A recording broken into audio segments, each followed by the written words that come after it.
Good morning बच्चों। हम लोग एक नया टॉपिक स्टार्ट किए हैं, रिस्पिरेशन इन हायर प्लांट्स।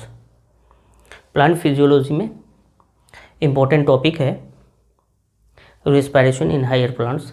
इसको हम लोग सेल्यूलर रिस्पिरेशन भी बोलते हैं। तो हम लोगों ने एरोबिक रिस्पिरेशन को कंप्लीट किया था, एनारोबिक को कंप्लीट किया था। आज के क्लास में हम लोग देखेंगे एरोबिक रिस्पिरेशन। क्या हो गया? एरोबिक रिस्पिरेशन, ऑक्सीजन के प्रेजेंस में फूड का ब्रेकडाउन। प्लांट खुद का खाना बनाया और उसका यूज़ भी करता है, तो ये रिस्पिरेशन प्रोसेस होती है ना। ग्लूकोज जो बना फोटोसिंथेसिस में, उस ग्लूकोज का ऑक्सीजन के प्रेजेंस में ये क्या करेंगे, उसको ब्रेक डाउन करेंगे। इसको बोलते हैं कैटाबोलिक रिएक्शंस। तो किस तरह से होती है aerobic respiration?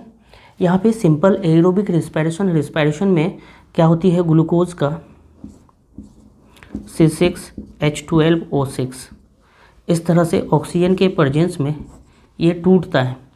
Carbon dioxide, water molecules और एनर्जी रिलीज़ होती है। एनर्जी हम लोग बात करते हैं ATP फॉर्म में, इस तरह से रिलीज़ होती है। इसी को हम लोग क्या बोलते हैं, aerobic respiration. Why aerobic?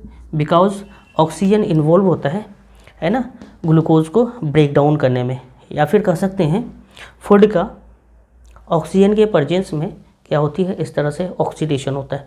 Food का ऑक्सीडेशन, फूड ऑक्सीजन के प्रेजेंस में ब्रेक होता है।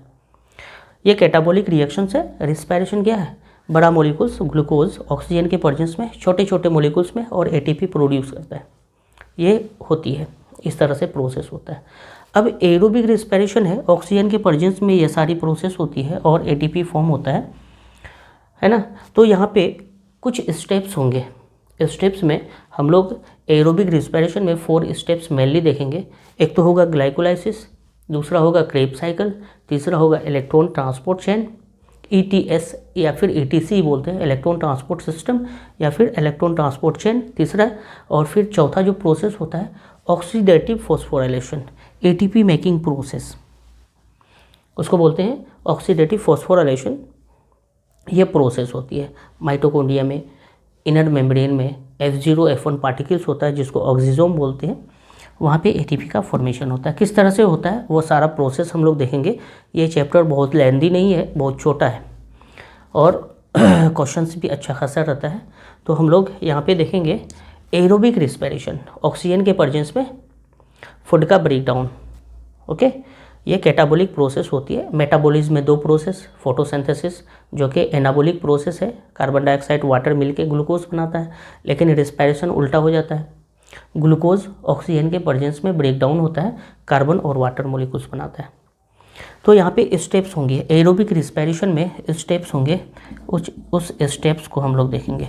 स्टेप्स में एक स्टेप्स है पहला, जिसको हम लोग बोलते हैं ग्लाइकोलाइसिस।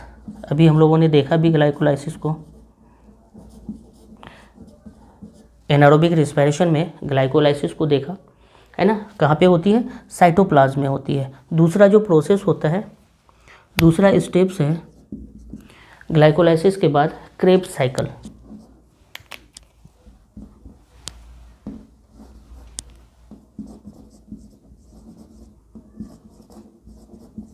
क्रेब्स साइकिल तीसरा जो स्टेप्स है। क्रेब्स साइकिल के बाद इलेक्ट्रॉन ट्रांसपोर्ट चेन क्या होती है, ETC या फिर इसको बोलते हैं इलेक्ट्रॉन ट्रांसपोर्ट सिस्टम। और जो फाइनल स्टेप है ये है फोटोफॉस्फोराइलेशन, ऑक्सीडेटिव फॉस्फोराइलेशन। ऑक्सीजन के प्रेजेंस में ATP का फॉर्मेशन होता है, उसको बोलते हैं ऑक्सीडेटिव फॉस्फोराइलेशन। तो फाइनल स्टेप है oxidative phosphorylation.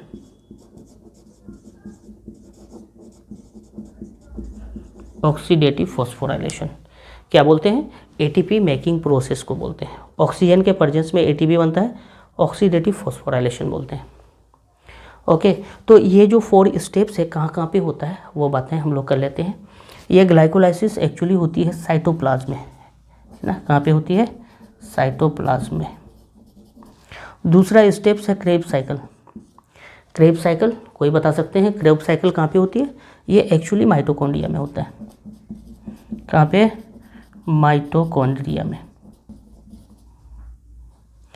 Okay, Krebs cycle mitochondria में। ईटीसी या फिर ईटीएस इलेक्ट्रॉन ट्रांसपोर्ट चेन, ये इनर मेम्ब्रेन ऑफ माइटोकॉन्ड्रिया होता है। कहाँ पे? Inner membrane of mitochondria.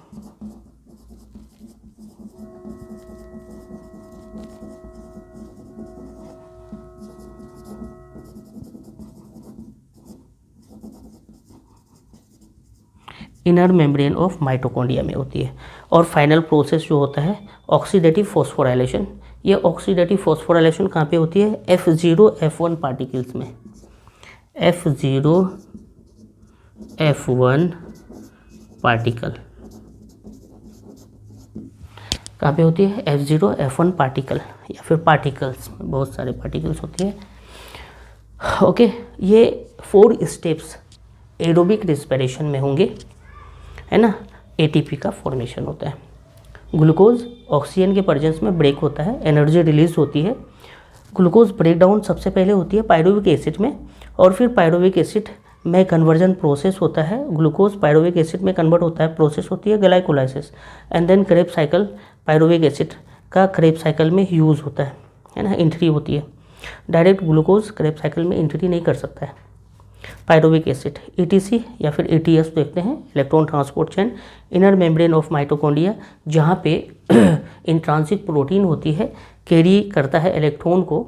देखते हैं प्रोटॉन पंप होता है मैट्रिक्स से इनर मेम्ब्रेन में, और फिर वहाँ पे जो मेम्ब्रेन प्रोटीन होती है इलेक्ट्रॉन का ट्रांसपोर्टेशन करता है, प्रोसेस होती है। देखते हैं ईटीसी ईटीएस कैसे होता है। और ऑक्सीडेटिव फॉस्फोराइलेशन होती है F0 F1 पार्टिकल, जो माइटोकॉन्ड्रियल इनर मेम्ब्रेन है।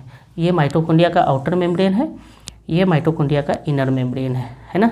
तो यहाँ पे ये मैट्रिक्स वाला पार्ट है, ये इनर मेम्ब्रेन है, ये इनर मेम्ब्रेन है, ये इंटर मेम्ब्रेन स्पेस है, ये इनर मेम्ब्रेन है, ये इनर मेम्ब्रेन स्पेस है, और ये आउटर मेम्ब्रेन है।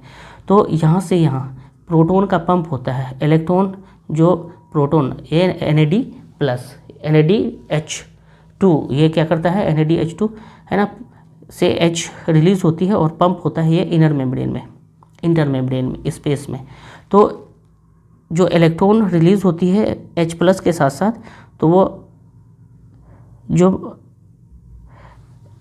इनर मेम्ब्रेन में प्रोटीन होती है, इंट्रांसिक प्रोटीन, वो उसको कैरी करता है ना। तो ये ईटीसी वहाँ पे होती है, inner membrane of mitochondria. Oxidative phosphorylation होती है, और यहीं पे क्या होती है? पार्टिकल्स होती है, पार्टिकल्स जिसको हम लोग एलिमेंट्री पार्टिकल्स बोलते हैं, ये F0 F1 पार्टिकल्स। इस प्रोटॉन को फिर से क्या करता है? पंप करके इसके थ्रू रिलीज़ करता है, और यहाँ पे ATP फॉर्मेशन होता है। इस तरह से ये सारे प्रोसेस होती है।